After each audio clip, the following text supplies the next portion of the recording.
Hello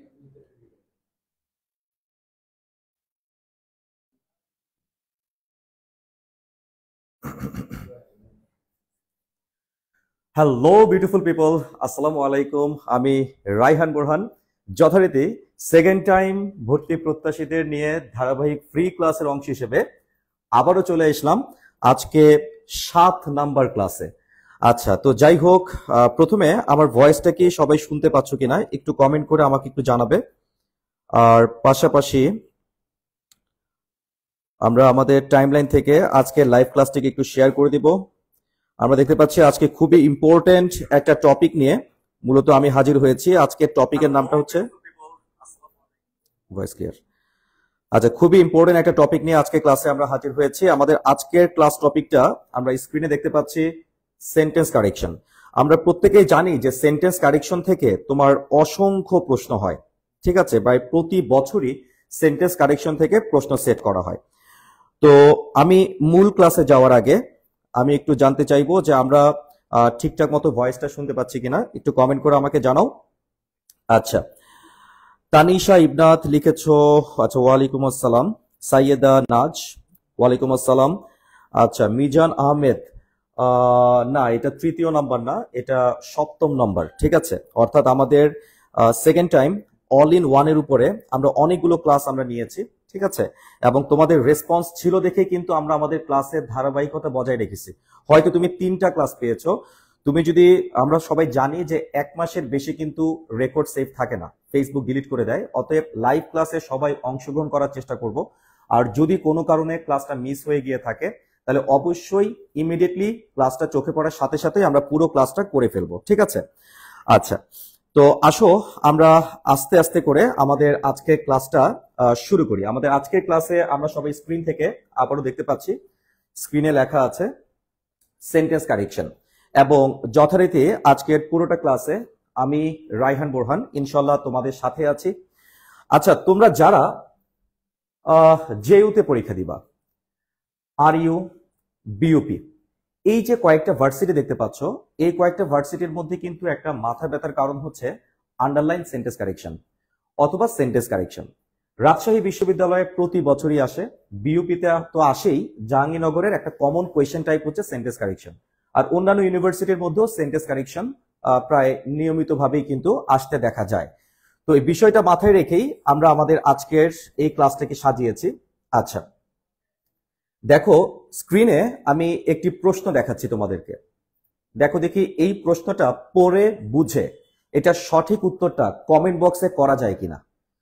আমি তোমাদেরকে সময় দিব জাস্ট 5 থেকে 10 সেকেন্ড। কেমন? 5 থেকে 10 সেকেন্ডের মধ্যে আমরা প্রশ্নটা পড়ব। পড়ার পরে তোমার কাছে উত্তর যেটা সঠিক মনে হবে সেটা একটু কমেন্ট বক্সে কমেন্ট করে জানাবা, ঠিক আছে। দেখো লেখা আছে, the principal reason for our failure was quite apparent to those whom we had brought into the venture. বলো দেখি এটা সঠিক উত্তরটা কি হতে পারে? এটার সঠিক উত্তরটা কি হতে পারে আমাকে একটু কমেন্ট করে একটু জানাবা যে এটার সঠিক উত্তরটা কি হতে পারে। আচ্ছা, আমি দেখতে পাচ্ছি এখানে আমাদের সাথে 290+ পার্টিসিপেন্ট আলহামদুলিল্লাহ যুক্ত হয়েছেন, ঠিক আছে। আচ্ছা, 290+ পার্টিসিপেন্ট আমাদের আজকে ক্লাসটায় অংশগ্রহণ করেছো, সবাইকে ধন্যবাদ। এবং সংখ্যাটা 300 ছাড়িয়ে গেছে, 304, আলহামদুলিল্লাহ, ঠিক আছে। আচ্ছা, ইজাজ মাহমুদ লিখেছো, আসসালামু আলাইকুম। ওয়ালাইকুম আসসালাম ইজাজ মাহমুদ। আচ্ছা, তো এখন আমরা একটু কমেন্ট করে জানাবো যে এটা সঠিক উত্তরটা কি হতে পারে। আচ্ছা, হাসিফ লিখেছো সঠিক উত্তরটা হচ্ছে 4। আচ্ছা, আমি শুরুতে তোমাদেরকে একটু বলে রাখি, দেখো এই যে এখানে একটা রিলেটিভ প্রোনাউন দেখা যাচ্ছে সেটা হচ্ছে হোম। দেখো অনেক বড় একটা প্রশ্ন। সেন্টেন্স কারেকশন সলভ করার জাদুকরি কিছু কৌশল আছে, কিছু ম্যাজিক্যাল কিছু নিয়ম আছে, কিছু ট্রিক্স আছে, কৌশল আছে। তুমি জাস্ট আমাকে একটু ফলো করো, তোমার পূর্ববর্তী কোনো জ্ঞানের প্রয়োজন নাই। খালি আমি তোমাকে কিছু বেসিক বিষয়ে প্রশ্ন করব এবং তুমি মনে মনে উত্তর দিবা, এবং এগুলার সাথে যদি একসাথে করতে পারো দেখবা যে উত্তর মিলে গেছে, ঠিক আছে। দেখো এখানে একটা রিলেটিভ প্রোনাউন দেখা গেছে, সেটা হচ্ছে তোমার হোম, ঠিক আছে। একটা রিলেটিভ প্রোনাউন আমরা এখানে দেখেছি, সেটা হচ্ছে হোম। আচ্ছা, হোমের পূর্বে আমরা কখনোই কিন্তু আমরা দে বলতে পারবো না। হোমের পূর্বে দে বলা যাবে না, হোমের পূর্বে দেম বলা যাবে না। এটা একটা ছোট্ট একটা ট্রিক্স, এটা একটু মনে রাখবা যে হোমের পূর্বে আমরা দে বলতে পারবো না, দেম বলতে পারবো না। তাহলে হোমের পূর্বে কে বসবে? হোমের পূর্বে সবসময় তুমি বসাবা হচ্ছে এই যে এটা দোস। ঠিক আছে, তাহলে আমরা এখান থেকে ছোট্ট একটা নিয়ম আমরা ফার্স্টে একটু জেনে রাখা ভালো যে রিলেটিভ প্রোনাউন হোমের পূর্বে, হু বা হোম বলো, হু বা হোমের পূর্বে আমি কখনোই দে বা দেম বলতে পারবো না। রিলেটিভ প্রোনাউন হু বা হোমের পূর্বে আমাদেরকে দোস বলতে হবে অ্যান্টিসিডেন্ট হিসেবে। তো অ্যান্টিসিডেন্ট জিনিসটা কি, এইটা আবার টানতে গেলে আমাদের পেইড ব্যাচের যে 2 ঘন্টা 2.5 ঘন্টা লেকচারগুলো হয় সেগুলোতে তোমাকে অংশগ্রহণ করতেই হবে। ঠিক আছে, তো আপাতত আমি তোমাদেরকে যারা ক্লাসে অংশগ্রহণ করেছি, পেইড ব্যাচে অংশগ্রহণ না করেও তুমি চাইলে প্রশ্নটা সলভ করে ফেলতে পারবা। ঠিক আছে, খালি কয়েকটা বিষয় মাথায় রাখতে হবে। 1 নম্বর বিষয় মাথায় রাখবা, হু বা হোমের পূর্বে আমরা দে বা দেম বসাবো না, আমরা দোজ বসাবো। যেহেতু আমাদের মাথায় এই বিষয়টা আছে যে হু বা হোমের পূর্বে দে বা দেম বসে না, দোজ বসে, তাহলে যেই যেই অপশনে দোজ আছে সেটাকে রেখে বাকিগুলা কেটে দিতে হবে। সিম্পল হিসাব। তো আমরা দেখি অপশন নাম্বার এ তে তাকায় দেখো, অপশন নাম্বার এ তে কিন্তু দোজ আছে, দেখছো এই যে দোজ আছে, তার মানে এটাকে আমরা রাখবো। কেমন? অপশন নাম্বার ডি তেও দেখো এই যে দোজ আছে, খেয়াল করছো এই যে এখানেও কিন্তু দোজ আছে, তার মানে এটাকেও আমরা রাখবো। তার মানে হোমের পূর্বে অ্যান্টিসিডেন্ট হিসেবে দে বা দেম বসানো যাবে না, ইভেন ওয়ান্সও বসানো যাবে না। এই যে ওয়ান্স, আমরা ওয়ান্স বলি না, এই ওয়ান্সও বসানো যাবে না। দে, দেম, ওয়ান্স এগুলাকে বসানো যাবে না, বসাইতে হবে দোজ। তো আমি দেখতে পাচ্ছি অপশন নাম্বার বি এর মধ্যে তাকাই দেখো, option number B, everybody option number B তে কিন্তু দেম আছে, খেয়াল করছো এই যে দেম আছে, এই দেমটাকে আমরা কেটে দিব। অপশন নাম্বার সি তে হোমের পূর্বে ওয়ান্স আছে, সো এটাকেও আমরা কেটে দিব। তার মানে অপশন নাম্বার বি এবং সি শুরুতেই আমরা কেটে দিব, এই দুটো অপশন আমরা শুরুতেই কেটে দিব। তাহলে বাকি থাকলো কোনটা? এ এবং ডি। মজার বিষয় খেয়াল করে দেখো, অপশন নাম্বার এ তে কিন্তু, অপশন নাম্বার এ তে আমরা দেখতে পাচ্ছি এখানে হোম আছে, এই যে হোম আছে, প্রশ্নে কিন্তু হোমই ছিল, এই যে মূল প্রশ্নে কিন্তু হোম ছিল, এখানেও কিন্তু হোম আছে। আবার অপশন নাম্বার ডি তে দেখো এখানে চেঞ্জ করে হু চলে আসছে। তাহলে হোম কখন হবে আর হু কখন হবে এটা নিশ্চয়ই আমাদের জানা থাকতে হবে, কখন আমরা হোম বলবো আর কখন আমরা হু বলবো। দেখো এই যে হোমের আগে এখানে একটা সাবজেক্ট আছে, এই যে the principal reason for our failure, এটা হচ্ছে সাবজেক্ট। একটা ভার্ব আছে, সেটা হচ্ছে ওয়াজ। তার মানে আমি একটা সাবজেক্ট পেয়েছি আর এখানে একটা ভার্ব পেয়েছি। আবার হোমের পরে দেখো আরো একটা সাবজেক্ট আছে, এটা হচ্ছে উই, এই যে উই হচ্ছে একটা সাবজেক্ট। আবার এই যে হ্যাড ব্রট, এটা হচ্ছে একটা ভার্ব। একটা সাবজেক্ট পাইছি, একটা ভার্ব পাইছি। তাহলে তোমরা একটু মিলায় নাও, হোমের পূর্বে একটা সাবজেক্ট একটা ভার্ব আছে, আবার হোমের পরে একটা সাবজেক্ট একটা ভার্ব আছে। তাহলে আমার প্রশ্ন, এই পুরো বাক্যটাতে সর্বমোট কয়টা সাবজেক্ট আর কয়টা ভার্ব আছে? এই পুরো বাক্যটাতে সর্বমোট 2টা সাবজেক্ট আছে, 2টা ভার্ব আছে, 2টা সাবজেক্ট আছে, 2টা ভার্ব আছে। তার মানে সাবজেক্ট ভার্বের সংখ্যা কিন্তু সমান সমান, সাবজেক্ট ভার্বের সংখ্যা সমান সমান। সাবজেক্ট ভার্বের সংখ্যা যদি সমান সমান হয় তাহলে ওই বাক্যে আমরা অবশ্যই হোম বসাবো। তাহলে আমরা খাতায় লিখে রাখবো হোম কখন বসে। হোম বসবে যদি সাবজেক্ট এবং ভার্বের সংখ্যা সমান সমান হয়। সাবজেক্ট এবং ভার্বের সংখ্যা যদি সমান সমান হয়, সমান সমান হয়, তাহলে আমরা কাকে বসাবো? আমরা হোমকে বসাবো। এখন কমন সেন্স থেকে জেনে রাখো, সাবজেক্ট ভার্বের সংখ্যা যদি সমান সমান না হয় তাহলে কে বসবে? অবশ্যই হু বসবে।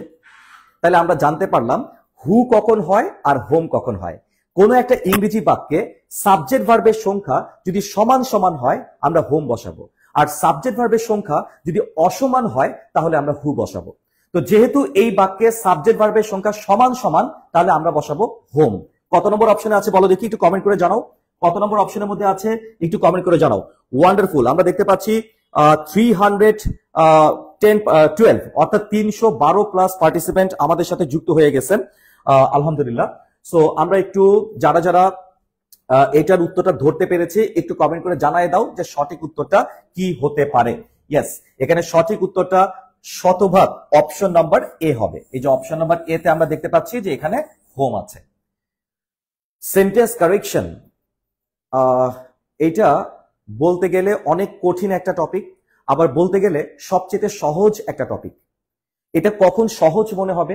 অনেক বড় বড় সেন্টেন্স আজকের ক্লাসে আমি তোমাকে দেখাবো যে তুমি একদম ডাল ভাতের মতো, একদম পানির মতো, একদম সহজে তুমি উত্তরগুলো বুঝে যাচ্ছ এবং উত্তরগুলো সলভ করে ফেলতেছো।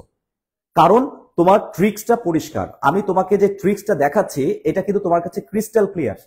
যখন তোমার কাছে ট্রিক্সটা ক্লিয়ার হয়ে যাবে, বেসিক ক্লিয়ার হয়ে যাবে, যত বড় বাক্যই হোক না কেন তুমি চোখের পলকে সলভ করতে পারবা।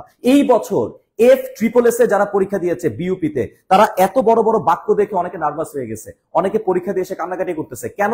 কারণ এরকম দীর্ঘ সেন্টেন্স, বড় বড় সেন্টেন্স সলভ করার লং টার্ম এক্সপিরিয়েন্স তাদের কিন্তু ছিল না। কারণ এগুলা সলভ করতে গেলে সময় লাগবে, এবং ওই সময়টা কিন্তু এখন থেকে শুরু করলে তুমি পাবা। আগামী 8 মাস যদি তুমি লেগে থাকো অবশ্যই তুমি পারবা। আসো আমরা আরো একটা বাক্য আমরা একটু দেখার চেষ্টা করি। এই দেখো কোয়েশ্চেন নাম্বার 2।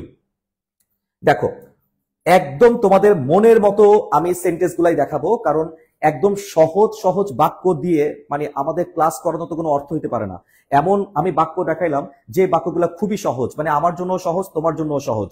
তুমি ক্লাস করে মজা পাইলা, আমি ক্লাস নিয়ে মজা পাইলাম, কিন্তু আলটিমেটলি তোমার পরীক্ষার মধ্যে এরকম কোনো বাক্যই তুমি পাইলা না, তখন আলটিমেটলি কিন্তু তুমি আমাদেরকেই গালিগালাজ করবা। ঠিক আছে? সো ওই দায়বদ্ধতা থেকেই কিন্তু আমি তোমার স্ট্যান্ডার্ডের সেন্টেন্স গুলাকে কিন্তু প্রেজেন্ট করার চেষ্টা করছি। কেমন?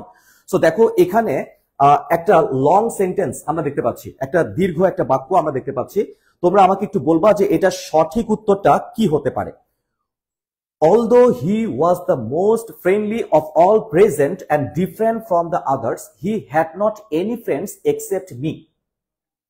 আচ্ছা, আমি তোমাদেরকে একটু সময় দিচ্ছি, 30 সেকেন্ডস। একটু বলো দেখি এটা উত্তরটা কি হতে পারে।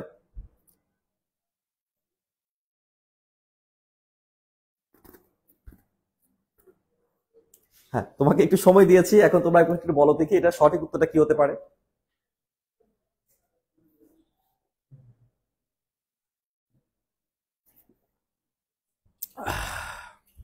আচ্ছা, এখানে আমি দেখতে পাচ্ছি তাবাসসুম লিখেছো এ, হাসিব লিখেছো বি, তাহিয়া ওয়ালাইকুম আসসালাম, থ্যাংক ইউ। আচ্ছা, আমরা এখান থেকে একটু চেক করব। মনে রাখবা এই যে তুমি নট দেখতে পাচ্ছ, এই যে নট, নট এটা কিন্তু একটা নেগেটিভ শব্দ, তাই না? একটা নেগেটিভ ওয়ার্ড।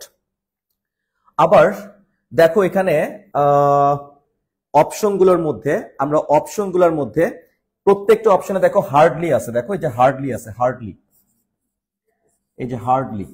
সো হার্ডলিও তো একটা নেগেটিভ ওয়ার্ড, তাই না? তার মানে ডাবল নেগেটিভ। এখানে কি হয়ে যাচ্ছে? এখানে ডাবল নেগেটিভ হয়ে যাচ্ছে, ডাবল নেগেটিভ।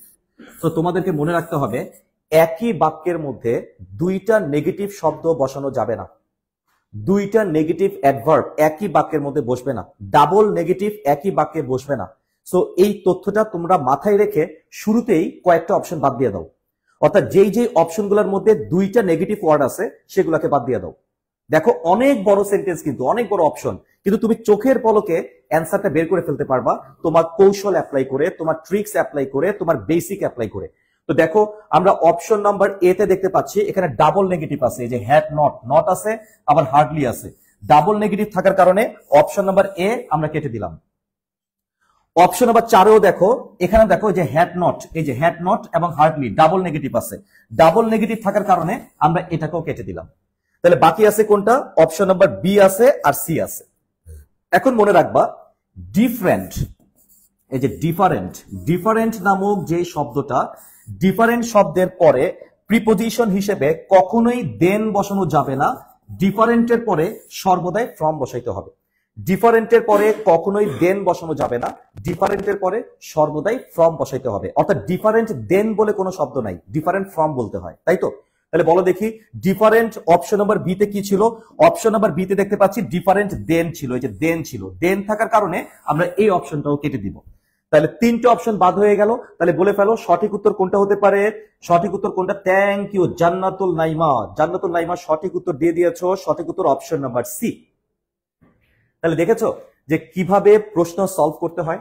আমি জাস্ট এখানে দুইটা কৌশল অ্যাপ্লাই করেছি, মানে আমার বেসিক থেকে আমি দুইটা পয়েন্ট আমি এখানে ছুড়ে মেরেছি। এর মধ্যে একটা পয়েন্ট ছিল কোনো বাক্যে দুইটা নেগেটিভ ওয়ার্ড বসবে না, ডাবল নেগেটিভ হবে না। এটা ছিল 1 নম্বর পয়েন্ট।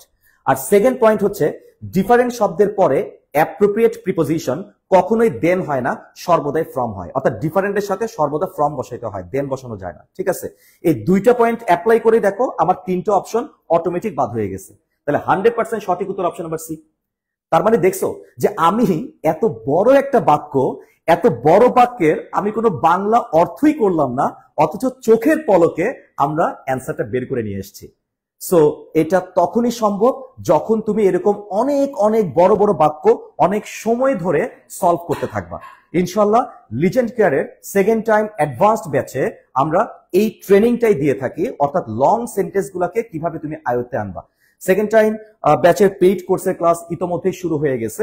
সো যারা এখনো ভর্তি হও নাই, এনরোল করো নাই, দয়া করে দেরি না করে, সময় নষ্ট না করে তোমার সময়টাকে কাজে লাগাও, আজই এনরোল করে ফেলো।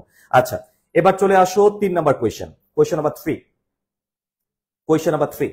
আচ্ছা দেখো 3 নাম্বার কোয়েশ্চেন, এটা আমার ধারণা যে মোটামুটি সহজ, আশা করা যায় যে এটা তোমরা পারবা। 3 নাম্বারটা আমি বিশ্বাস করি যে তোমরা পারবা। তো বলো দেখি 3 নাম্বারের অ্যান্সারটা কি হতে পারে ভাইরা, বলো তো 3 নাম্বার কি হতে পারে।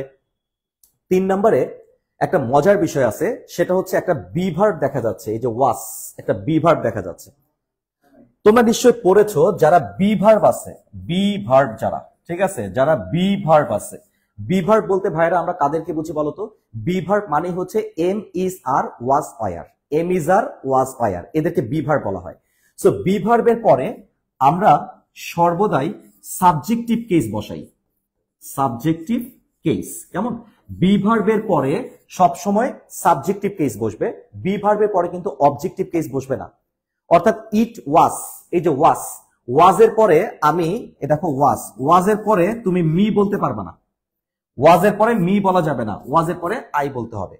আবার ওয়াজের পরে তোমার ধরো এখানে মধ্যে তুমি উই বলতে পারবে না, ওয়াজের পরে উই বলা যাবে না, সরি ওয়াজের পরে আস বলা যাবে না, এই যে আস, আস বলা যাবে না, ওয়াজের পরে উই বলতে হবে। অর্থাৎ সহজ কথায় am is are was were এদের পরে প্রোনাউনের অবজেক্টিভ কেস বসানো যাবে না, সাবজেক্টিভ কেস বসাইতে হবে। এটা হচ্ছে 1 নাম্বার পয়েন্ট। সো এই পয়েন্ট থেকে দেখো দেখি কোনো অপশন বাদ দেওয়া যায় কিনা। দেখো আমরা অপশন নাম্বার, আমরা যদি অপশন নাম্বার এ তে তাকাই, ইট ওয়াজ এর পরে এই যে অবজেক্টিভ কেস ব্যবহার করছে, তার মানে এটা বাদ। অপশন নাম্বার ডি তেও দেখো অবজেক্টিভ কেস ব্যবহার করছে, তার মানে এটা বাদ। তার মানে দুইটা অপশন আমরা শুরুতেই কেটে দিলাম। কেন কেটে দিলাম? কারণ এই দুইটা অপশনেই বি ভার্বের পরে অবজেক্টিভ কেস ব্যবহার করা হয়েছে। তো আমার লাগবে হচ্ছে subjective case. Option number B তে তাকায় দেখো এই যে সাবজেক্টিভ কেস আছে উই। অপশন নাম্বার সি তে তাকায় দেখো সাবজেক্টিভ কেস আছে, সেটাও কিন্তু উই। তার মানে বি এবং সি এই দুইটার মধ্যে যে কোনো একটা অপশন আমাদেরকে বেছে নিতে হবে, তাই তো? ওয়ান্ডারফুল। এবার আমরা আরেকটা কৌশল অ্যাপ্লাই করি। আমরা একটা কৌশল অ্যাপ্লাই করছি বি ভার্বের পরে সাবজেক্টিভ কেস। আরেকটা কৌশল হচ্ছে যখন আমরা হ্যাজ, হ্যাভ, হ্যাড, আচ্ছা এই ভার্বগুলার পরে V1 হবে, V2 হবে নাকি V3 হবে? হ্যাভ, হ্যাজ, হ্যাড এদের পরে কি V1, V2, V3 কোন ফর্মটা বসবে? একটু কমেন্ট করে জানো তো আমাকে, এদের পরে কোন ফর্মটা বসবে? হ্যাভ, হ্যাভ, এই যে have, has, had, has, have, had, has, have, had এদের পরে V1, V2, V3 কোন ফর্মটা বসবে? অবশ্যই V3 বসবে, মানে ভার্বের past participle form. Has plus V3, have plus V3, had plus V3, তাই না? অথচ অপশন নাম্বার সি তে তাকায় দেখো এই যে হ্যাড দেখতে পাচ্ছ, হ্যাড এর পরে V3 না বসায়া এখানে V2 বসাই দিছে, মানে ওয়েন্ট বসাই দিছে। এখানে বলা উচিত ছিল V3 মানে গান বলা উচিত ছিল, বাট এখানে ওয়েন্ট বলে ফেলেছে। সো তোমরা বুঝতেই পারতেছো আমাদের এই স্ট্রাকচারটা কিন্তু এখানে ম্যাচ করে নাই। হ্যাভ, হ্যাজ, হ্যাড, হ্যাড এর পরে V3 হবে, অথচ এখানে হ্যাড এর পরে V2 বসাই দিছে। তার মানে এই অপশনটাও আমরা কেটে দিলাম, ঠিক আছে? তাহলে একটা অপশনই বাকি থাকলো এবং this is the correct answer. সঠিক উত্তর অপশন নাম্বার বি।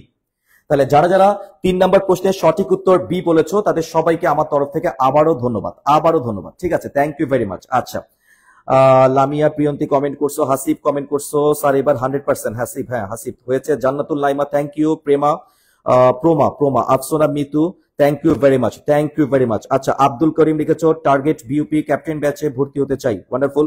আচ্ছা, লামিয়া লিখেছো বিইউপি ব্যাচের ফি কত? আচ্ছা, এই বিষয়গুলা আমাদের অ্যাডমিনরা তোমাদেরকে রিপ্লাই দিবে ইনশাল্লাহ। আমি ক্লাস নিতে থাকি, তোমরা কমেন্ট করতে থাকো, তবে পাশাপাশি কৌশলগুলো অ্যাপ্লাই করতে থাকো। আচ্ছা, এবার দেখো আমরা আরেকটা প্রশ্নে চলে যাচ্ছি। ও মাই মাই, দেখো ও মাই, কোয়েশ্চেন নাম্বার 4। মাথা নষ্ট, দেখছো কত বড় একটা প্রশ্ন। এখন এত বড় প্রশ্ন, আমি কি বলেছিলাম মনে আছে? বার্কিং ডগ সেলডম বাইটস, যত গর্জে তত বর্ষে না। যেই কুত্তা বেশি ঘেউ ঘেউ করবে ওই কুত্তা কিন্তু কামড়াবে না। তো ঠিক একইভাবে তুমি দেখো যে যেই সেন্টেন্স গুলো দেখবা যে অনেক বড় বড়, দেখে তোমার নার্ভাস হওয়ার কোনো কারণ নাই। তুমি জাস্ট, আমি রায়হান বোরহান তোমাকে ইনশাল্লাহ এমন ভাবে তৈরি করার চেষ্টা করব, তুমি যদি আমাকে ফলো করো তাহলে ইনশাল্লাহ এই যে ট্রিক্স গুলো তোমাকে শেখানো হচ্ছে এগুলো অ্যাপ্লাই করে তুমি অর্থ না জেনেও অনেক সময় অ্যান্সার বের করতে পারবা। তবে কিছু কিছু প্রশ্নে অর্থ জানতে হয়, মানে কিছু পার্টিকুলার শব্দের অর্থ জানতে হয়। যেমন এই প্রশ্নে আমাকে এই যে কন্টিনিউয়াল, কন্টিনিউয়াস, এই দুইটা শব্দের অর্থ জানতে হবে, এবং এইটার উপরে কিন্তু আলাদা ক্লাস আছে। কিন্তু পেইড ব্যাচে, আমাদের যে পেইড ব্যাচ, সেখানে অর্থের উপর কিন্তু সেপারেট ক্লাস আছে, ঠিক আছে, সামনে আসিতেছে। আচ্ছা, আবার আপনাদের পেজের মধ্যে আমি ক্লাস দেবো, আমি ফ্রি ক্লাসও নেব, এমন না যে শুধু পেইড ব্যাচে দিব। ফ্রি ক্লাস আমাদের এখানে যেগুলো চলতেছে, এখানে ভোকাবুলারির উপরেও কিন্তু আলাদা ক্লাস আছে। আচ্ছা, এখন আমাকে একটু বলো কন্টিনিউয়াল, এই কন্টিনিউয়াল শব্দের অর্থটা কি? মনে রাখবা, কন্টিনিউয়াল শব্দের অর্থ কি সেটা জানার আগে আগে আমরা দেখব এই যে অপশনগুলো থেকে কোনো অপশন বাদ দেওয়া যায় কিনা, কোনো অপশন বাদ দেওয়া যায় কিনা। আচ্ছা, আমরা দেখতে পাচ্ছি এখানে লেখা আছে এ স্মলার নাম্বার অফ স্পেকটেটরস। বাচ্চারা দেখো, এই যে নাম্বার অফ, আচ্ছা এটা কি আনকাউন্টেবল নাউনকে নির্দেশ করে নাকি কাউন্টেবল নাউনকে নির্দেশ করে? মনে রাখবা, নাম্বার অফ এর পরে অবশ্যই কাউন্টেবল নাউন বসবে, তার মানে সে কাউন্টেবল নাউনকে নির্দেশ করে। Number of plus countable noun. দেখো যে স্পেকটেটরস, এটা কিন্তু কাউন্টেবল নাউন। স্পেকটেটরস মানে হচ্ছে দর্শক, আর একটা গ্যালারিতে কয়জন দর্শক আসবে এটা কিন্তু গণনা করা যায়, কাউন্ট করা যায়। 1000, 2000, 10,000 কাউন্ট করা যায়, ঠিক আছে। আর যদি এখানে অ্যামাউন্ট অফ থাকতো, এই যে অ্যামাউন্ট অফ এর পরে হবে আনকাউন্টেবল নাউন। তার মানে নাম্বার অফ এর পরে কাউন্টেবল নাউন, অ্যামাউন্ট অফ এর পরে আনকাউন্টেবল নাউন। সহজ কথায় নাম্বার অফ এটা কাউন্টেবল নাউনকে নির্দেশ করে। কাকে নির্দেশ করবে? কাউন্টেবল নাউনকে নির্দেশ করবে। আর এই যে অ্যামাউন্ট অফ, এটা কাকে নির্দেশ করবে? এটা আনকাউন্টেবল নাউনকে নির্দেশ করবে, ঠিক আছে। তাহলে আমরা কি শিখলাম? আমরা শিখলাম নাম্বার অফ কাউন্টেবল নাউনকে নির্দেশ করে আর অ্যামাউন্ট অফ আনকাউন্টেবল নাউনকে নির্দেশ করে। অলরাইট। আচ্ছা, এখন তোমরা দেখো অপশন নাম্বার সি তে তাকায় দেখো। অপশন নাম্বার সি তে এই যে লেসার দেখতে পাচ্ছ, এই যে লেসার শব্দটা মূলত আনকাউন্টেবলের সাথে বসে, অথচ এটা কাউন্টেবলের সাথে বসে গেছে, নাম্বারের সাথে বসে গেছে। তার মানে এটা আমি শুরুতেই কেটে দিব, ঠিক আছে, এটাকে শুরুতেই কেটে দিব। আচ্ছা, আর বাকিগুলা মোটামুটি ঠিক আছে। দেখো এই যে এ স্মল নাম্বার অফ, বাকিগুলা মোটামুটি ঠিক আছে। এই যে এ স্মলার নাম্বার অফ, এখানে দেখো এ স্মলার নাম্বার অফ, দেখছো বাকি সবগুলা কিন্তু ঠিক আছে। মানে কমার পরে এই যে স্মলার নাম্বার অফ, কমার পরে সব কিন্তু ঠিক আছে। তাহলে ঝামেলাটা কমার পরে না, কিন্তু ঝামেলাটা কমার আগে, অর্থাৎ এতটুকু অংশের মধ্যে ঝামেলা। সো অপশন নাম্বার এ, এটা আমরা শুরুতেই বাদ দিয়ে দিব। অপশন নাম্বার এ শুরুতেই বাদ, কারণ ডিউ অফ বলে কিন্তু কোনো শব্দ নাই, ডিউ টু বলে শব্দ আছে। ডিউ অফ বলে কোনো শব্দ হয় না। তার মানে আমরা option number A due of থাকার কারণে এটাকে আমরা কেটে দিলাম। বাকিগুলো দেখো ডিউ টু, বিকজ অফ। এখন এটাকে আমরা বাদ দিয়ে দিব শুধু শব্দগুলাকে এলোমেলো ভাবে বসানোর কারণে। মানে কিছু অপশন দেখলেই বুঝতে পারবা যেটা এটা উল্টা পাল্টা, মানে ইচ্ছাকৃত ভাবে দেওয়া হয়েছে। এটা কোনো গ্রামাটিক্যাল ব্যাখ্যা নাই, কোনো সেন্স নাই, হুদাই শব্দগুলোকে সেট করে দিয়েছে। দেখো because of the rain that kept falling now and then, এগুলো কোনো শব্দ হইলো? তার মানে এখানে কোনো মিনিংফুল কোনো শব্দই কিন্তু আমরা দেখতে পাচ্ছি না। তার মানে এটা একটা ভার্বোস অপশন। ভার্বোস মানে হচ্ছে অযথা শব্দবহুল, বুঝা গেছে? তাহলে বাকি আছে কোনটা? বি আর সি। এখন ওই যে আমি এই প্রশ্ন সলভ করার আগে বলছিলাম যে অপশন নাম্বার বি তে আছে, দেখো অপশন নাম্বার বি তে আছে হচ্ছে কন্টিনিউয়াস, এই যে কন্টিনিউয়াস।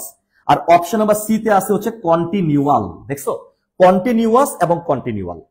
তার মানে ওই যে পেয়ার পেয়ার অফ ওয়ার্ডস ক্লাসের মধ্যে আমি তোমাদেরকে শেখাবো যে দুটো ওয়ার্ড দেখতে একই রকম হলেও, উচ্চারণ একই রকম মনে হলো বা দেখতে একই রকম মনে হলো, অর্থ কিন্তু ভিন্ন হবে।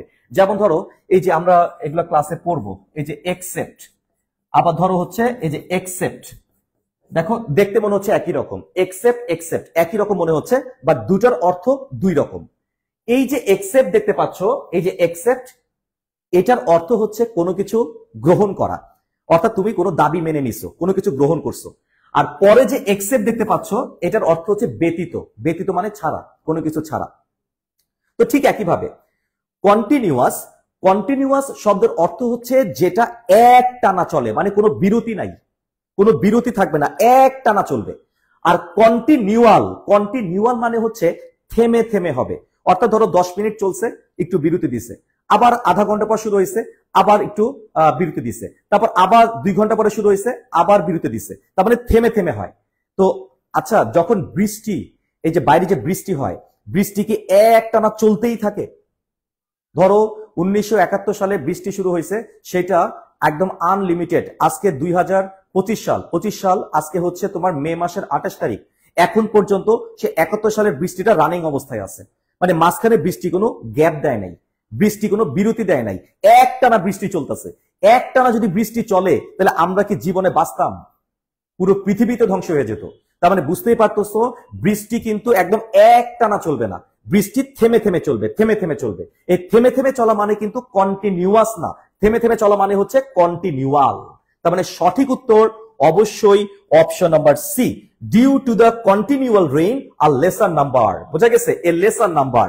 আচ্ছা, এখন প্রশ্ন হচ্ছে, আমরা এখানে লেসার শব্দটাকে কেটে দিয়েছিলাম, কিন্তু এটাকে রাখলে, মানে এটাকে যদি আমি বাদ দিয়ে দেই, তাহলে অপশন নাম্বার বিটাকে নিতে হবে, কিন্তু অপশন নাম্বার বিটা পুরোপুরি ভাবে ভুল। এই অপশন নাম্বার বিটা পুরোপুরি ভাবে ভুল, মানে শব্দের প্লেসমেন্টটাই ভুল, যেই কারণে অর্থের কারণে আমাদেরকে প্রাথমিকভাবে এই গ্রামাটিক্যাল যে ঝামেলাটা আছে, এটাকে মেনে নিয়ে কন্টিনিউয়াস শব্দটাকে আমরা সিলেক্ট করেছি। অর্থাৎ সঠিক উত্তর অপশন নাম্বার সি।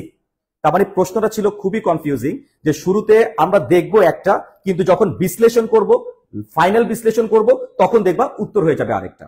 তার মানে এখানে সঠিক উত্তর প্রাথমিকভাবে আমাদের বি মনে হলেও, এই শব্দটার কারণে আমরা বিটাকে রাখতে পারতেছি না, যেটা শুরুতে আমরা কেটে দিয়েছিলাম, সেটাকে কিন্তু আমরা উত্তর হিসেবে গ্রহণ করেছি।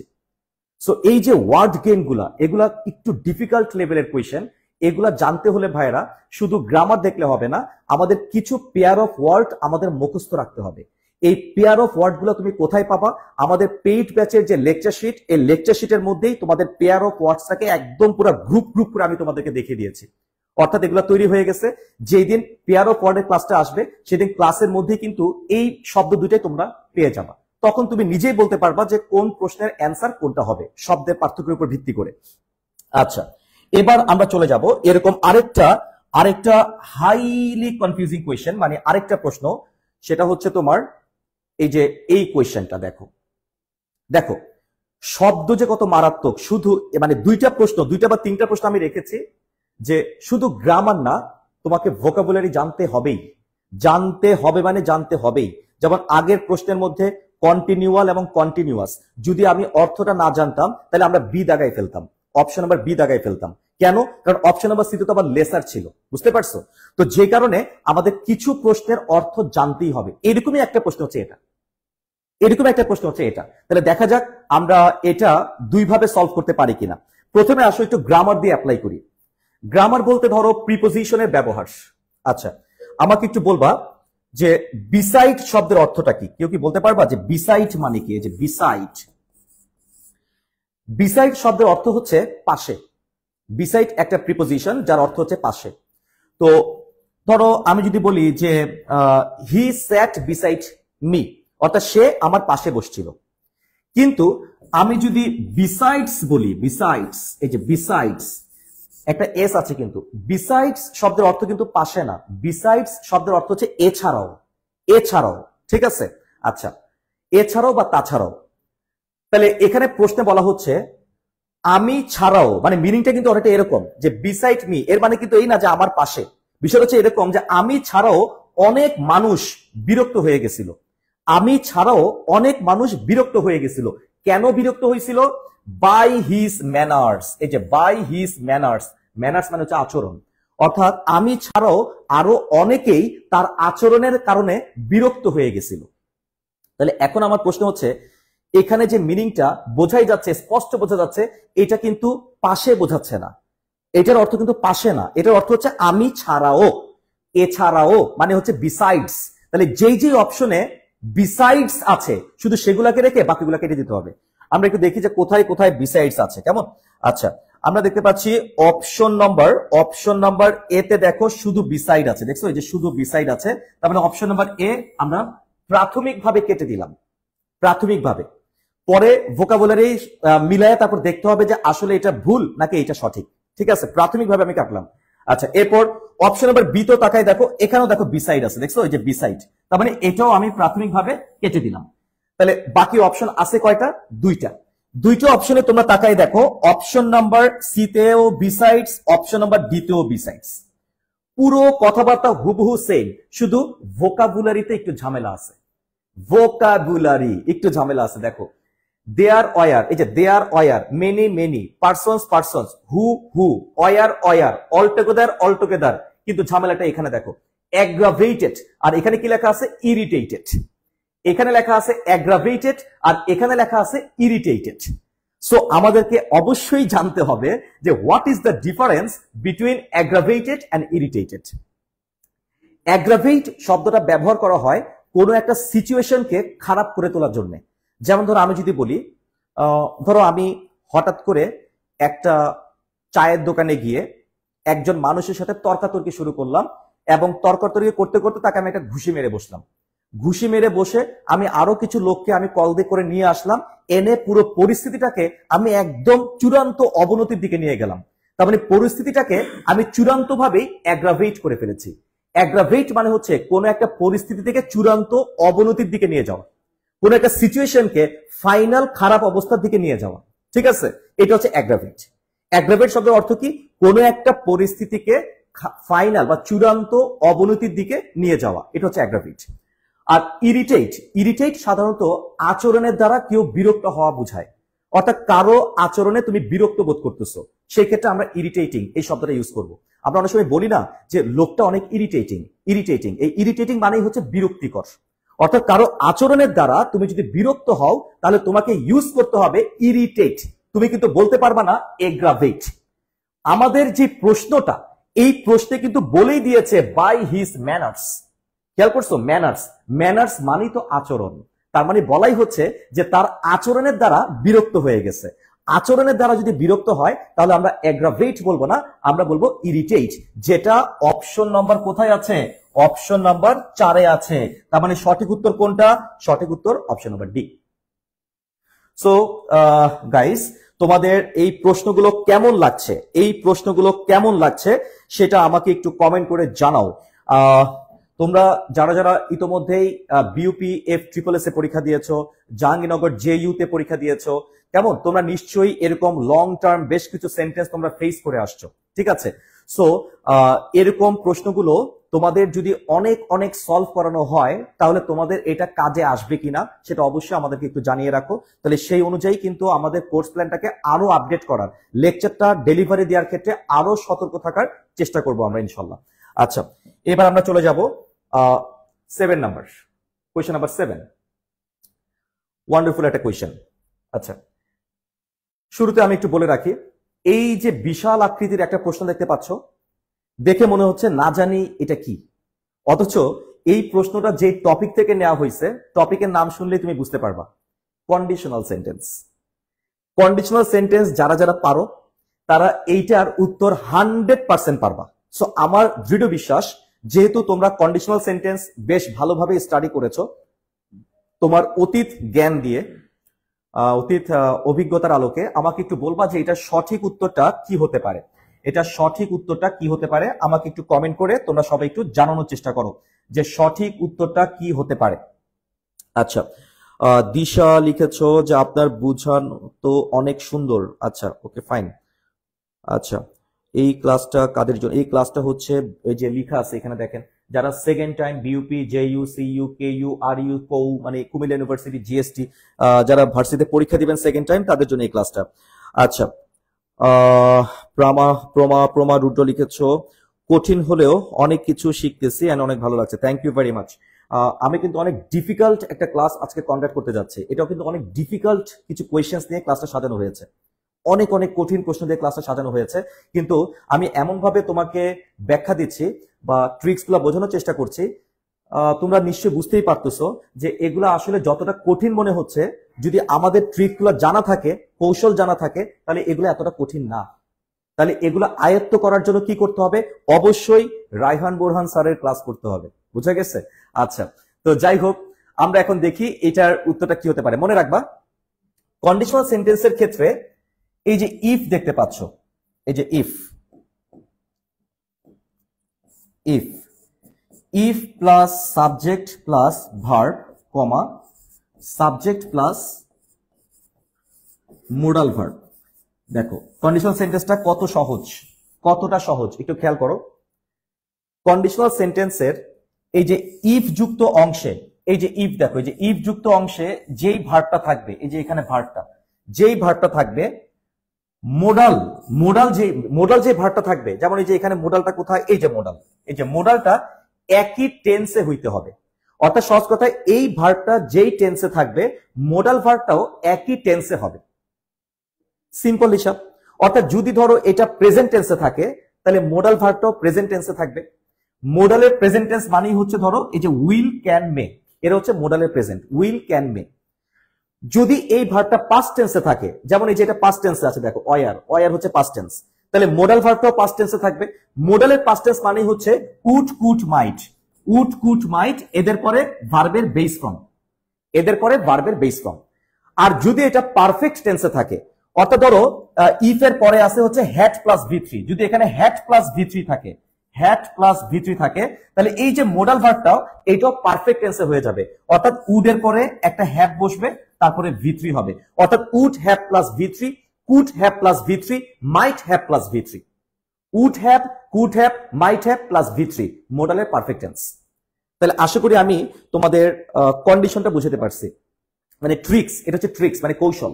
মনে রাখবা, ইফ যুক্ত অংশে ভার্বটা যেই টেন্সে থাকবে, মোডাল ভার্বটাও একই টেন্সে হবে। অর্থাৎ এই ভার্বটা যদি প্রেজেন্ট টেন্সে থাকে, তাহলে মোডাল ভার্বটা হবে উইল। যদি এটা পাস্ট টেন্সে হবে, তাহলে মোডাল ভার্বটা হবে উড। যদি পারফেক্ট টেন্সে থাকে, তাহলে মোডাল ভার্বটা হবে উড হ্যাভ প্লাস ভি3। তাহলে এখন আমরা একটু চেক করব এখানে কি আছে সেটা। আসো আমরা একটু চেক করি। দেখো এখানে আমরা দেখতেই পাচ্ছি এই যে অয়ার, ইফ এর পরে অয়ার, তার মানে এটা ভি2, মানে ইফ এর পরে ভি2 মানে ভার্বের পাস্ট টেন্স আছে, তাহলে মোডাল ভার্বটা কি হবে? পাস্ট টেন্সে হবে। অর্থাৎ এই যে উড ক্রিয়েট, এটা এইভাবেই থাকতে হবে, তাই তো? তাহলে আমরা দেখি যে কোন অপশনে এটা এই ফর্মে আছে। অপশন নাম্বার এ তে এই যে হি অয়ার ইলেক্টেড প্রেসিডেন্টস, আবার এখানে দেখো দ্যাট চলে আসছে, এই যে দ্যাট।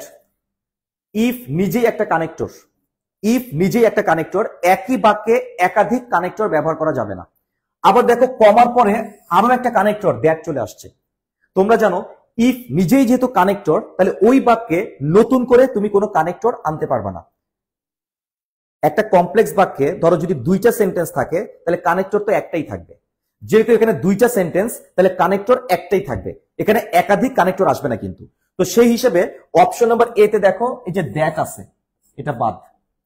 অপশন নাম্বার বি তে তাকায় দেখো এই যে কানেক্টর দ্যাট আছে, তার মানে এটা বাদ। অপশন নাম্বার সি তে তাকায় দেখো এই যে দ্যাট আছে, তার মানে এটাও বাদ। তাহলে বলো দেখি সঠিক উত্তর কোনটা? 100% সঠিক উত্তর option number 4। If he were elected presidents and funds were available, তারপরে যে he would create a national theatre. তাহলে চিন্তা করছো যে একটা সবচেয়ে সহজ একটা গ্রামাটিক্যাল টপিক হচ্ছে কন্ডিশনাল সেন্টেন্স, অথচ এই টপিকটাকেও ঘুরায়া পেঁচায়া কতটা জটিল ভাবে উপস্থাপন করা যায়, তারই একটা নমুনা প্রশ্ন হচ্ছে FSSS এর এই প্রিভিয়াস ইয়ারের কোয়েশ্চেনটা। ঠিক আছে? তার মানে বিইউপিতে তুমি দেখবা যে এরকম প্রশ্ন প্রচুর পাবা, বিশেষভাবে FSSS এ পাবা। আবার জাহাঙ্গীরনগর JU সি ইউনিটে পাবা, বুঝা গেছে? এরকম টাইপের প্রশ্ন তুমি অনেক পাবা। JU ইউনিটে পাবা, অনেক প্রশ্ন তুমি দেখবা এই টাইপের আসতেছে।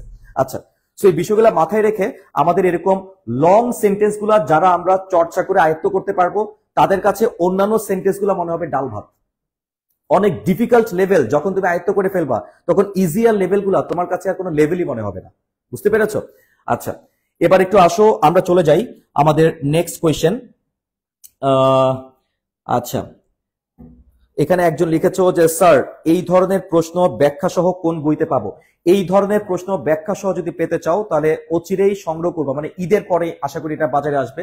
লিজেন্ড ইংলিশ বলে একটা বই আসতেছে, সো লিজেন্ড ইংলিশ বইতে এরকম বেশ কিছু প্রশ্নের ইন্টারপ্রিটেশন তোমরা পেয়ে যাবা।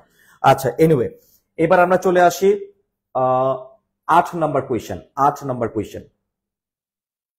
আচ্ছা আচ্ছা বলো দেখি, প্রিপোজিশনের পরে জানো কি হয়, মানে প্রোনাউনের কোন কেস বসে? প্রিপোজিশন, এটা কি আমরা জানি কিনা?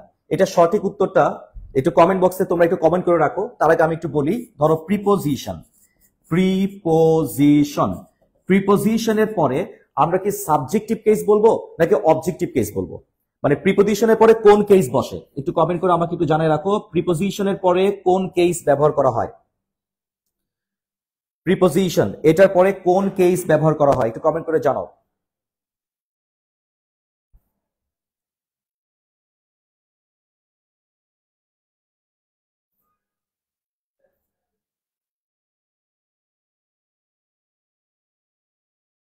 আচ্ছা, ভেরি গুড।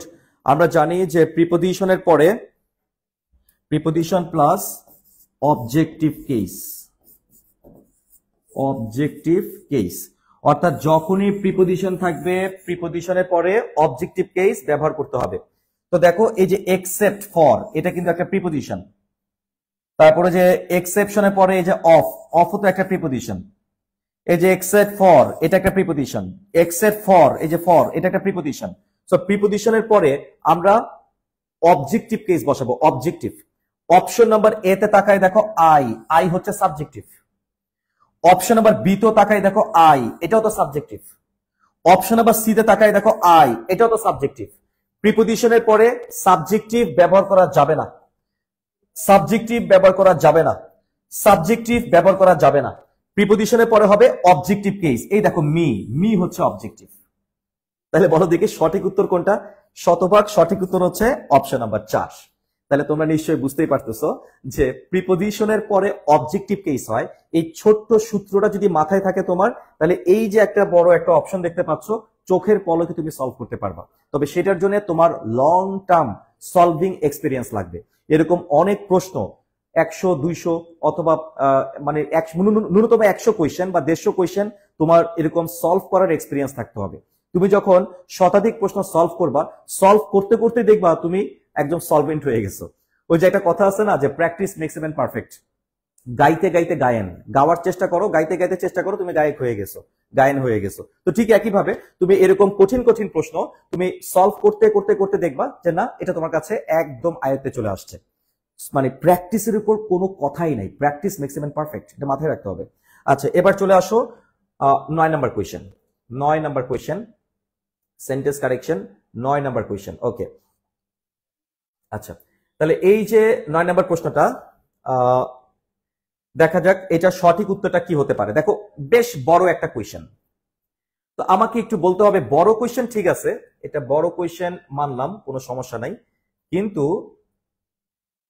কিন্তু এখানে একটা বিষয় একটু খেয়াল করে দেখো, নাইদার আছে। আচ্ছা আমাকে একটু বলবা, তোমরা সাবজেক্ট ভার্ব এগ্রিমেন্ট যখন স্টাডি করছিলা তখন মনে আছে তোমরা কোরিলেটিভ কনজাংশন করছিলা যে আইদার অর, নাইদার নর, পড়ছিলা না এগুলা? ঠিক আছে, কি পড়ছিলা বলতো? আইদার, এটার সাথে পেয়ার হচ্ছে অর, আইদার অর। তারপর হচ্ছে নেইদার, এই যে নেইদার, নাইদার, এটার সাথে পেয়ার কার বলো দেখি? এটার সাথে পেয়ার হচ্ছে নর। ঠিক আছে, তার মানে আইদার অর, নাইদার নর। আইদারের সাথে পেয়ার হচ্ছে অর, নাইদারের সাথে পেয়ার হচ্ছে নর। ঠিক আছে, এটা তো আমরা স্টাডি করছিলাম।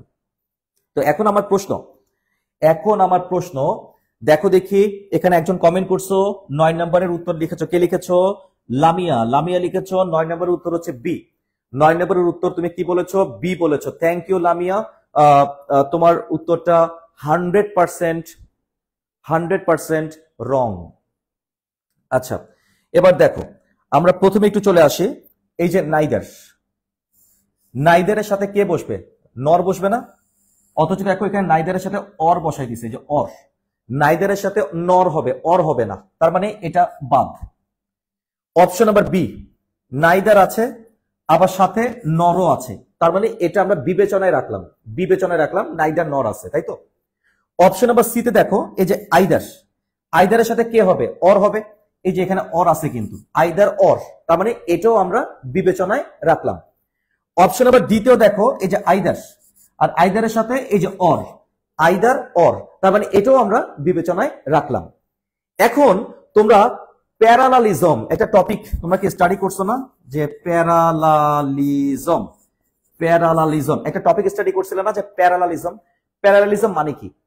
প্যারালালিজম মানে হচ্ছে আইদারের ঠিক পরে ওয়ার্ডটা যেরকম থাকবে, অরের ঠিক পরে যে ওয়ার্ডটা একই রকম হইতে হবে। নাইদারের পরে যেই টাইপের শব্দ থাকবে, নরের পরেও একই শব্দ থাকতে হবে। অর্থাৎ আইদারের পরে যদি আইএনজি থাকে তাহলে অরের পরে আইএনজি হবে, নাইদারের পরে যদি টু থাকে নরের পরে টু হবে, আইদারের পরে যদি ইনফিনিটিভ হয় তাহলে অরের পরে ইনফিনিটিভ হবে। অর্থাৎ সহজ কথা সেম পার্টস অফ স্পিচ। এখন দেখো এখানে এগুলো আছে কিনা। শুরুতেই তো আমরা অপশন নাম্বার এ কেটে দিছিলাম, কারণ এখানে অর আছে, এটা শুরুতে কেটে দিছিলাম, এটা বাদ। Option number B C D দেখো, অপশন নাম্বার বি তে তাকায় দেখো, এখানে নাইদারের পরে আছে একটা V3 এনকারেজড, নাইদারের পরে কে আছে, V3 আছে, অথচ দেখো নরের পরে টু চলে আসছে, তাহলে এখানে যদি V3 থাকে এখানে তো V3 হবে, অথচ এখানে টু চলে আসছে, তার মানে এটা শুরুতেই বাদ। অপশন নাম্বার সি তে দেখো, এখানে আইদারের পরে একটা V3 আছে, দেখছো, আইদার প্লাস V3, তাহলে অরের পরেও তো একটা V3 হবে, অথচ এখানে অরের পরে কোনো V3 নাই, তার মানে এটাও তো বাদ। সো আমি দুটো অপশন বাদ দিয়ে দিচ্ছি, কারণ প্যারালালিজম ম্যাচ করতেছে না। প্যারালালিজম নিয়ম অনুযায়ী ওয়ার্ড ক্লাস সেম হইতে হবে, সেম। অপশন নাম্বার ডি তে তাকায় দেখো, এখানে দেখো আইদারের পরে একটা ইনফিনিটিভ আছে, খেয়াল করছো? অপশন নাম্বার ডি তে আইদারের পরে টু আছে কিন্তু, আবার অরের পরেও দেখো একটা টু আছে, দেখছো, এই যে অরের পরে টু আছে, এখানে কিন্তু ম্যাচ করে গেছে। অর্থাৎ আইদারের পরে যা আছে অরের পরে তাই আছে, আইদারের পরে ইনফিনিটিভ আছে, অরের পরও ইনফিনিটিভ আছে, তার মানে প্যারালালিজম, প্যারালাল মানে সমান সমান হয়েছে একমাত্র কত নম্বর অপশনে, একটু কমেন্ট করে জানাও দেখি। সমান সমান হয়েছে একমাত্র কত নাম্বার অপশনে, কত নাম্বার অপশনে সমান সমান হয়েছে বলো দেখি? অপশন নাম্বার 4 এর মধ্যে হয়েছে, that is the correct answer. একমাত্র অপশন নাম্বার 4 এ হয়েছে, so that's the most wonderful answer. Okay, আচ্ছা যাই হোক, এই প্রশ্নের উত্তরটা তোমরা অনেকেই ভুল বলেছো। এবার বুঝতে পারছো যে শুধু সাবজেক্ট ভার্ব এগ্রিমেন্ট, সহজ সহজ নিয়ম, শুধু রুল, এটা পড়লেই কিন্তু হয় না ভাই। তোমাদেরকে অবশ্যই যখন তুমি পড়বা তখন তোমাকে সম্ভাব্য সমস্ত অ্যাঙ্গেল অ্যানালাইসিস করে ওই টপিকটার উপর তোমাকে প্রিপারেশন নিতে হবে, ঠিক আছে? সো ইটস এ মানে কি বলবো, যে এটা একটা প্রো লেভেলের একটা ক্লাস। সো এইটা দেখে আবার নার্ভাস হয়েন না, আমি অ্যাডভান্সড লেভেলের ক্লাসটা নিচ্ছি আজকে। সো যেহেতু আমরা সেকেন্ড টাইমারদের জন্য কিন্তু এই টাইপের ক্লাসগুলাই খুব বেশি প্রয়োজন, ঠিক আছে? এখন তোমাদের প্রয়োজন হচ্ছে কঠিন কঠিন যা কিছু আছে ভেঙে চুরে নিজের দখলে নিয়ে আসা। আচ্ছা, শারিয়া সুলতানা অথই লিখেছো, স্যার আপনার ইংলিশ বুঝানোটা অনেক সুন্দর, যে ইংলিশে কাঁচা সেও অনেক ভালো বুঝবে। এখন একটা কথা, আপনি একটা আলাদা পেজ খুলেন ইংলিশের জন্য। আচ্ছা আচ্ছা, ইংলিশের জন্য আমার আলাদা একটা পেজ আছে অলরেডি, ঠিক আছে? রায়হান স্যার আমার নামে আছে, সেখানে 2.5 লক্ষের উপর ফলোয়ার আমাকে ফলো করেন, ঠিক আছে? সো আপনি চাইলে ওখানেও আমার প্রিভিয়াস যে ক্লাসগুলো আছে ওই ক্লাসগুলো আমার পেজ থেকে দেখতে পারেন। আর লিজেন্ড কেয়ারের সাথে আমি যেভাবে যুক্ত, আমি লিজেন্ড কেয়ারের সেকেন্ড টাইম যে অ্যাডভান্সড ব্যাচটা দেখতে পাচ্ছ, লিজেন্ড কেয়ারের সেকেন্ড টাইম অ্যাডভান্স ব্যাচের সাথে আমি সরাসরি ভাবে যুক্ত। অর্থাৎ লিজেন্ড কেয়ারের সেকেন্ড টাইম অ্যাডভান্স ব্যাচের অনলাইন পেইড যতগুলো ক্লাস হবে, মানে যতগুলো কোর্স আসতেছে, এই প্রত্যেকটা কোর্সে কিন্তু শুরু থেকে শেষ পর্যন্ত ইনশাল্লাহ তোমরা আমাকে পাবা, ঠিক আছে? আমার নিজের সেকেন্ড টাইম আলাদা কোনো পৃথক ব্যাচ নাই, আমি লিজেন্ড কেয়ারের সেকেন্ড টাইম এটার সাথেই আমি সময় দিচ্ছি। আচ্ছা, পাশাপাশি আমি ইউসিসির নাম শুনেছি আমরা অনেকে, আমি ইউসিসির কোর্স কোঅর্ডিনেটর এবং সিনিয়র লেকচারার, যেখানে আমি মূলত যারা বিশ্ববিদ্যালয়ে ভর্তি কোচিং করতে আসেন এইচএসসি পরীক্ষার পরপর, আমি মূলত তাদেরকেই সেবা প্রদান করে থাকি। এটা ছাড়াও আমার আরেকটা ছোট্ট পরিচয়, আমি একজন ক্রিমিনাল লয়ার, যেটা হয়তো আপনারা কভার পেজে দেখছেন। আচ্ছা, এবার আপনারা চলে আসেন 10 নাম্বার কোয়েশ্চেনে, question number 10 sentence correction, question number 10। Okay, oh my বিশাল বড় একটা কোয়েশ্চেন, তাই তো? ভয় পাওয়ার কোনোই কারণ নেই। আমি জাস্ট তোমাকে একটু মাথায় দিয়ে দিই, একটু আগে আমি তোমাদেরকে যে প্রশ্নটা সলভ করালাম, এই যে 9 নম্বর কোয়েশ্চেন, এটা কোন টপিকের কোয়েশ্চেন ছিল মনে আছে? এটা ছিল প্যারালালিজম, প্যারালাল, তাই না? Subject verb agreement plus parallelism. ঠিক একইভাবে এই যে প্যারালালিজম, আরো একটা প্রশ্ন, এই যে প্যারালালিজম, তুমি খালি দেখে বলো যে কোন অপশনটা তোমার কাছে মোস্ট প্যারালাল মনে হচ্ছে, কোন অপশনটা তোমার কাছে মোস্ট প্যারালাল মনে হচ্ছে, সেটা আমাকে একটু কমেন্ট করে একটু জানাও। কোন অপশনটা তোমার কাছে মোস্ট প্যারালাল মনে হচ্ছে সেটা আমাকে একটু কমেন্ট করে জানাও। আচ্ছা,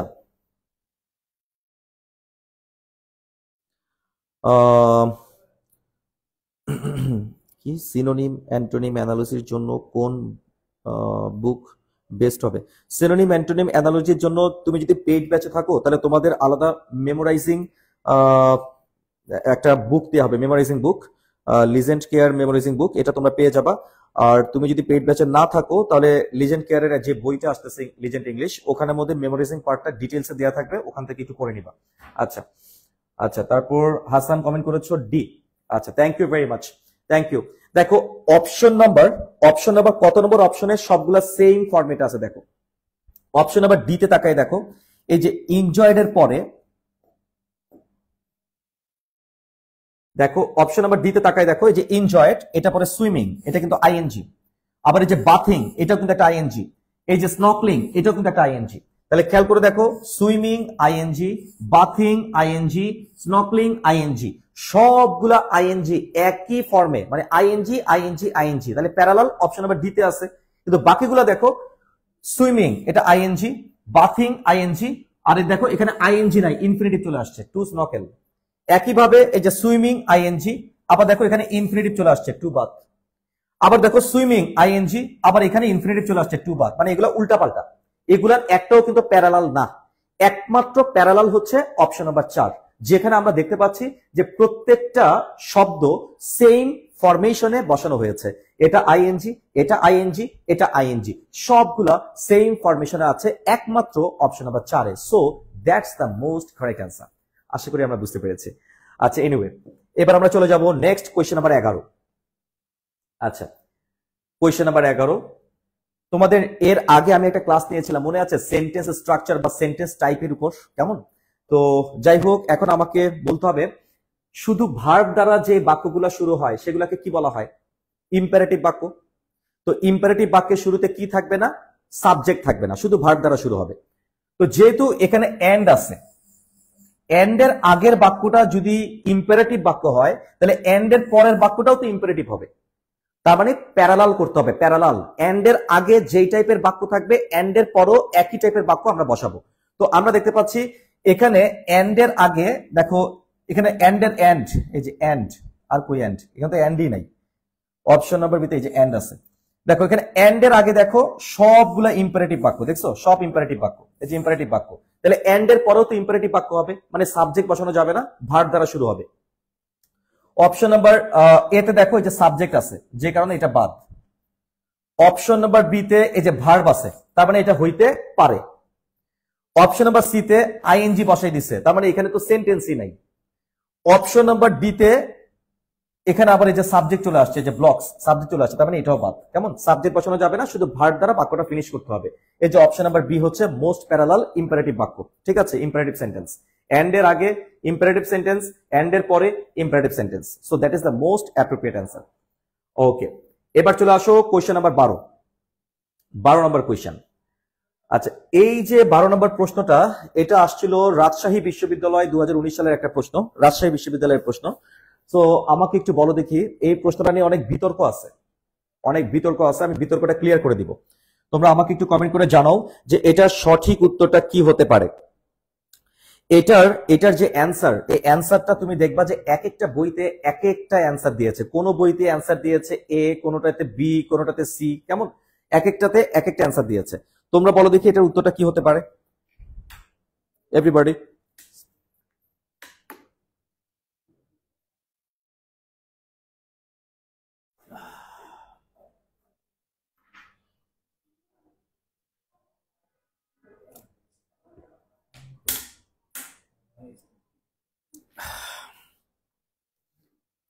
আচ্ছা, আমি দেখতে পাচ্ছি এখানে আচ্ছা, অনেকে কমেন্ট করছো। লামিয়া প্রিয়ন্তী কমেন্ট করেছো যে তোমার কাছে মনে হচ্ছে A. Thank you.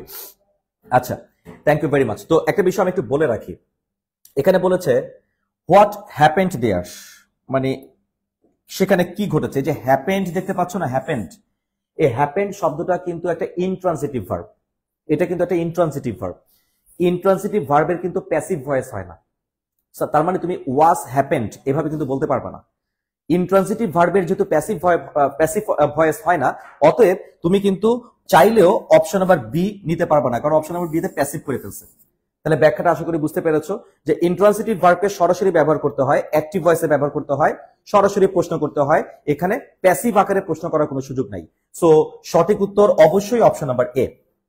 R option number C যেটা, এটা হচ্ছে সুনির্দিষ্টভাবে কোথাও কিছু ঘটেছে কিনা সেটা জানার ক্ষেত্রে ব্যবহার করা হয়। তবে এই জাতীয় যে প্রশ্নগুলো, এগুলা কিন্তু আমাদের ফর্মাল ইংলিশে এভাবে প্রশ্ন করা হয় না। অর্থাৎ কোনো একটা জায়গায় কি ঘটেছে সেটা জানতে চাইলে সরাসরি এভাবে প্রশ্ন করতে হবে, হোয়াট হ্যাপেন্ড দেয়ার। তুমি বলবা না হোয়াট ডিড হ্যাপেন দেয়ার। ঠিক আছে? আচ্ছা, হোয়াট ডিডটা মূলত আমরা নাটক সিনেমায় অনেক সময় দেখি, নেটফ্লিক্সে অনেক সময় দেখি যে হোয়াট ডিড হ্যাপেন দেয়ার। এটা বলা হয়, ধরো পুলিশ জিজ্ঞেস করতেছে, কোন একজন উইটনেসকে জিজ্ঞেস করতেছে, কোন একজন সাক্ষীকে, প্রত্যক্ষদর্শীকে জিজ্ঞেস করতেছে হোয়াট ডিড হ্যাপেন দেয়ার, মানে তুমি আমাকে নির্দিষ্ট করে বলো যে ওখানে সুনির্দিষ্টভাবে কি কি ঘটেছে। মানে স্পেসিফিক ভাবে, সুনির্দিষ্টভাবে কোনো তথ্য জানতে চাইলে আমরা এই এই সেন্টেন্সটা ব্যবহার করি। আর সাধারণভাবে কোনো একটা জায়গায় কি ঘটেছে এটা জানতে চাইলে আমরা হোয়াট হ্যাপেন্ড দেয়ার এই লাইনটা ব্যবহার করি। সো এটা সাধারণ স্টেটমেন্টই জানতে চাচ্ছে, অতএব উত্তরটা অপশন নাম্বার এ। এটাই মোস্ট অ্যাপ্রোপ্রিয়েট অ্যান্সার আর কি। ঠিক আছে? আচ্ছা, এবার আমরা চলে আসি কোয়েশ্চেন নাম্বার 13। কোয়েশ্চেন নাম্বার 13, এই প্রশ্নটাও আসছিল রাজশাহী বিশ্ববিদ্যালয়। এটা এটা অলরেডি আশা করা যায় তোমাদের খুব কমন একটা কোয়েশ্চেন। সেন্টেন্স কারেকশনে এরকম প্রশ্নগুলো তোমরা পাবা জিএসটি তে, গুচ্ছ ভর্তি পরীক্ষায় পাবা। আবার এটা ধরো রাজশাহী বিশ্ববিদ্যালয়ে পাবা। তারপর এরকম প্রশ্ন পেতে পারো কুমিল্লা বিশ্ববিদ্যালয়। ঠিক আছে? এইসব ইউনিভার্সিটিতে তুমি এই টাইপের সেন্টেন্স কারেকশন তোমাকে আশা করি হেল্প করবে। দেখো, ওয়ান অফ এর পরের নাউনটা প্লুরাল আর ভার্ব হচ্ছে সিঙ্গুলার। এটা তো আমরা সবাই জানি। One of plus plural noun plus singular verb. তাহলে দেখো এখানে কি আছে, এখানে আছে হচ্ছে তোমার এই যে ওয়ান অফ এর পরে এই যে প্লুরাল নাউন আর এই যে singular verb. One of plus plural noun plus singular verb. ঠিক আছে? তাহলে দেখো, ওয়ান অফ এর পরে এই যে প্লুরাল নাউন কিন্তু ভার্বটা প্লুরাল। ওয়ান অফ এর পরে প্লুরাল নাউন এবং ভার্বটা সিঙ্গুলার, এটা হইতে পারে। ওয়ান অফ এর পরে সিঙ্গুলার নাউন, তার মানে এটা বাদ। ওয়ান অফ এর পরে প্লুরাল নাউন আবার ভার্ব প্লুরাল, তার মানে এটাও বাদ। একমাত্র কোনটা সঠিক উত্তর বলো দেখি, এখানে সঠিক উত্তর কোনটা? 100%, 13 নম্বরের 100% সঠিক উত্তর হচ্ছে অপশন নাম্বার বি। আচ্ছা, এখানে অলরেডি হাসিব লিখেছে যে এটা 100% correct answer. Thank you, 100% correct answer. Okay, 100% correct answer. Okay, আচ্ছা এবার চলে আসো কোয়েশ্চেন নাম্বার 14। কোয়েশ্চেন নাম্বার 14, এটাও রাজশাহী বিশ্ববিদ্যালয়ে আসছিল এই প্রশ্নটা। আচ্ছা, এখানে হচ্ছে অলমোস্ট এর ব্যবহার। অলমোস্ট কিন্তু একটা মডিফায়ার, সে যাকে মডিফাই করবে ঠিক তার আগে বসবে। তাহলে বলো দেখি অলমোস্টটা কাকে মডিফাই করতেছে এবং তার আগে কত নম্বর অপশনে সে বসছে। রাজশাহী ইউনিভার্সিটি একটা কোয়েশ্চেন। অর্থাৎ এখানে বলা হচ্ছে রহিম নামক একজন মানুষ, সে প্রায় পুরো মাছটাই খেয়ে ফেলছিল। তার মানে সে যে খাইছে, কি খাইছে? সে মাছটা খাইছে। তাহলে অবশ্যই মাছের আগেই তো আমাকে অলমোস্টটাকে বসাইতে হবে। এই দেখো, দ্য হোল ফিশ, এই যে পুরো মাছ, এই পুরো মাছটাকেই তো মডিফাই করতেছে অলমোস্ট, মানে প্রায় পুরো মাছ সে খেয়ে ফেলছে। তার মানে এটা হইতে পারে। অপশন নাম্বার ডি তে এখানে অলমোস্ট কথাটা চলে গেছে তোমার এই যে এট এর সাথে তো অলমোস্ট যাবে না। আবার অপশন নাম্বার কোথায়? এখানে আবার রহিমের আগে চলে গেছে, না তার মানে হচ্ছে না, রহিম তার অলমোস্ট না। তারপর এখানে অলমোস্ট আবার শেষে চলে গেছে। তো বোঝাই যাচ্ছে যাকে মডিফাই করবে তার আগে বসবে। এখানে হোল ফিশকে মডিফাই করতেছে, হোল ফিশের আগে বসছে। অর্থাৎ রহিম প্রায় পুরো মাছটা খেয়ে ফেলেছিল। বুঝা গেছে? আচ্ছা, and the last question of today's class, আজকে ক্লাসের সর্বশেষ কোয়েশ্চেন। আচ্ছা, জাতীয় কবি কাজী নজরুল ইসলাম ইউনিভার্সিটি আর কি, বিশ্ববিদ্যালয়। তো ওইখানে একটা প্রশ্ন আসছিল choose the correct sentence, sentence correction. তো বলো দেখি এখানের মধ্যে সঠিক উত্তর কি হতে পারে? এই প্রশ্নটা এবং এর আগের প্রশ্নটা যারা জাতীয় বিশ্ববিদ্যালয়ে পরীক্ষা দিচ্ছ, ন্যাশনালে পরীক্ষা দিচ্ছ, তাদের জন্য ইম্পর্টেন্ট। এই প্রশ্ন এবং তার আগের প্রশ্ন জাতীয় বিশ্ববিদ্যালয়ে যারা পরীক্ষা দিবা তাদের জন্য ইম্পর্টেন্ট, ঠিক আছে? আচ্ছা, সো আমাকে একটু বলেন অ্যান্সারটা কি হতে পারে। দেখো দেখো এখানে বলা আছে who is the best of the two boys, who is the best of the two boys. আচ্ছা, এখানে সংখ্যা কত উল্লেখ করা হয়েছে আগে সেটা বলো। দেখো এখানে বলেই দিছে of the two boys, of the two, তাহলে সংখ্যা কত? 2।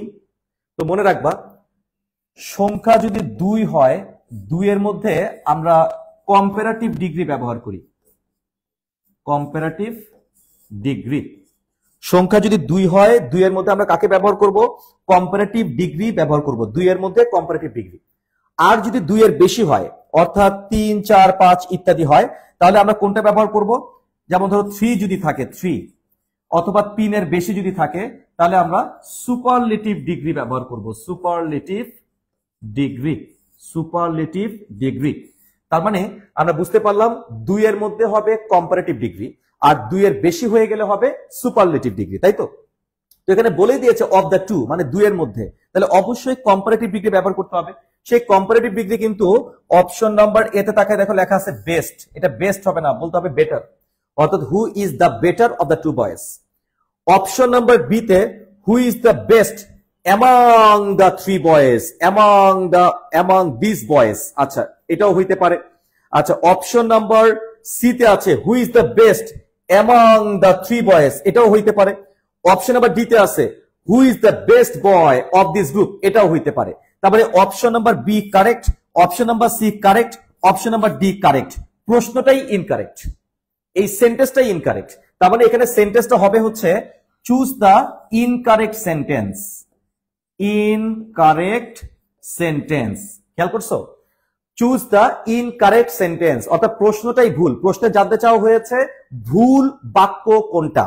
আমরা দেখতে পাচ্ছি অপশন নাম্বার বি পুরোটাই সঠিক বাক্য, অপশন নাম্বার সি পুরোটাই সঠিক বাক্য, অপশন নাম্বার ডি পুরোটাই সঠিক বাক্য। কিভাবে সঠিক বাক্য?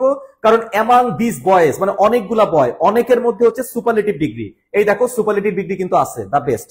আবার এখানে দেখো 3 বয়েজ, 3 মানে কিন্তু 2 এর বেশি, 2 এর বেশি হলে সুপারলেটিভ ডিগ্রি। এই দেখো এখানেও সুপারলেটিভ ডিগ্রি কিন্তু আছে। আবার এখানে দেখো দিস গ্রুপ, গ্রুপ কিন্তু অনেক, তো অনেকের মধ্যে সুপারলেটিভ ডিগ্রি, এই দেখো সুপারলেটিভ ডিগ্রি কিন্তু আছে। তারপরে 3টা বাক্য 100% কারেক্ট, তার মানে প্রশ্নটাই ইনকারেক্ট। প্রশ্নে জানতে চাওয়া হয়েছে choose the incorrect sentence, but ভুলবশত এখানে চলে আসছে চুজ দ্য কারেক্ট সেন্টেন্স। তার মানে এখানে সঠিক উত্তর হবে option number A, who is the best boy of the two boys. বুঝা গেছে? এটা হচ্ছে ইনকারেক্ট, আর এটা কারেকশন ফর্ম হচ্ছে who is the better of the two boys, who is the better of the two boys. Okay, so এই ছিল আমাদের মোটামুটি আমাদের আজকের ক্লাস। আজকের ক্লাসের মাধ্যমে আমরা অসামঞ্জস্যপূর্ণ কিছু প্রশ্ন ডিসকাশন করেছি। তারপর হচ্ছে খুবই আপার লেভেলের, একটু ডিফিকাল্ট লেভেলের, অ্যাডভান্সড লেভেলের আমরা বেশ কিছু সেন্টেন্স কারেকশন আজকে ক্লাসে আমরা স্টাডি করেছি, যার মাধ্যমে আমরা বোঝার চেষ্টা করেছি যে যদি আমাদের ট্রিক্স জানা থাকে এবং বিশেষ কিছু ভোকাবুলারি মুখস্থ থাকে, তাহলে সেন্টেন্স কারেকশন যত বড়ই হোক না কেন, যত জটিল আকারেই থাকুক না কেন, ইনশাল্লাহ আমরা সেগুলো সলভ করতে পারবো। আর এই জাতীয় সলিউশনের যে কাজটা, এটা ট্রেনিং এর কাজটা আমরা ধারাবাহিকভাবেই করতে চাই, এবং সেটা করতে গেলে অবশ্যই আমাদেরকে একটা রুটিনের মধ্যে থাকতে হবে। তো সেই রুটিনটা কোনোভাবেই পেইড ব্যাচ ছাড়া সম্ভব না, এটা তো আমরা সবাই জানি, কারণ ফ্রি ক্লাসগুলা চলছে এবং কয়েকদিনের মধ্যে শেষ হয়ে যাবে। ঠিক আছে, আমরা ইতিমধ্যে আজকের ক্লাসটা সহ প্রায় 7টার মতো ফ্রি ক্লাস আমরা অলরেডি নিয়ে ফেলেছি। এই 7টা ক্লাসে কিন্তু আমরা মূলত চেষ্টা করেছি তোমাদেরকে মোটিভেট করার জন্য। আরো কয়েকটা ফ্রি ক্লাস আমরা সামনে ইনশাল্লাহ নেব। এই ক্লাসগুলোর মাধ্যমে আমাদের টার্গেট থাকবে তোমাদেরকে মানসিকভাবে তৈরি করা, তোমাদেরকে স্বপ্ন দেখানো এবং তোমাদেরকে আশার আলো দেখানো, অর্থাৎ তোমাদেরকে উৎসাহিত করা, এটা বোঝানো যে যদি তুমি চেষ্টা করো, সত্যিই যদি চেষ্টা করো, তুমি পারবাই ভাই, ইনশাআল্লাহ তুমি পারবাই, 100% পারবা। কেন পারবা না? কারণ তোমার সামনে যে অবস্টেকল গুলো আছে, যে বাধাগুলো আছে, এগুলা দূর করার জন্য তোমার একজন দক্ষ মেন্টর প্রয়োজন। এবং ইনশাআল্লাহ আমি তোমাকে চ্যালেঞ্জ করে বলতে পারবো যে তোমাকে আমি এবং এখানে যেসব ভাইয়েরা তোমাদের ক্লাস নেবেন তারা যেই এক্সপিরিয়েন্সটা গ্যাদার করেছে গত 5 বছর, কেউ 5 বছর, কেউ 10 বছর, আমি যেমন 15 বছর, 15 ইয়ার্স। সো এই যে লং টার্ম টিচিং এক্সপিরিয়েন্স যাদের রয়েছে তারা মোটামুটি ভাবে তোমার সাইকোলজিটা বোঝে এবং সেভাবেই তোমাকে লেকচার ডেলিভারি দিবে। পেইড ব্যাচের মধ্যে এই জাতীয় যত প্রশ্নই থাকুক ইনশাল্লাহ ভেঙে চুরে বরবাদ করে ফেলবে, তাণ্ডব নিয়ে আসবে, ঠিক আছে, শাকিব খান হয়ে যাবে সব। তো যাই হোক, তো সেই পর্যন্ত আমরা সবাই ভালো থাকবো। আর সেকেন্ড টাইম লিজেন্ড কেয়ারের যে অ্যাডভান্সড ব্যাচটা, অল ইন ওয়ান ব্যাচ, এই ব্যাচের অলরেডি ক্লাস কার্যক্রম শুরু হয়ে গিয়েছে, তোমরা অনেকেই শুনেছো। যদি তোমাদের ফ্রেন্ড সার্কেল, কোনো বন্ধু বান্ধব তোমাদের যদি থেকে থাকে যারা এখনো পর্যন্ত লিজেন্ড কেয়ারের সেকেন্ড টাইম ব্যাচের মধ্যে এখনো পর্যন্ত যারা এনরোল করে নাই এবং যাদের লক্ষ্য হচ্ছে, বাই দ্য ওয়ে এই ছবিটা কিন্তু আমার, ঠিক আছে, মানে যাদের লক্ষ্য হচ্ছে JU, RU, CU, KU, BUP, GST এবং কুমিল্লা ইউনিভার্সিটি, এগুলাতে যারা পরীক্ষা দিতে আগ্রহী রয়েছে তারা দ্রুত লিজেন্ড কেয়ারের সেকেন্ড টাইম অ্যাডভান্সড ব্যাচে এনরোল করে ফেলো। আশা করা যায় ইনশাল্লাহ স্বপ্ন সত্যি হবেই। সবাই ভালো থাকবা। আসসালামু আলাইকুম, শুভরাত্রি, টাটা, বাই বাই।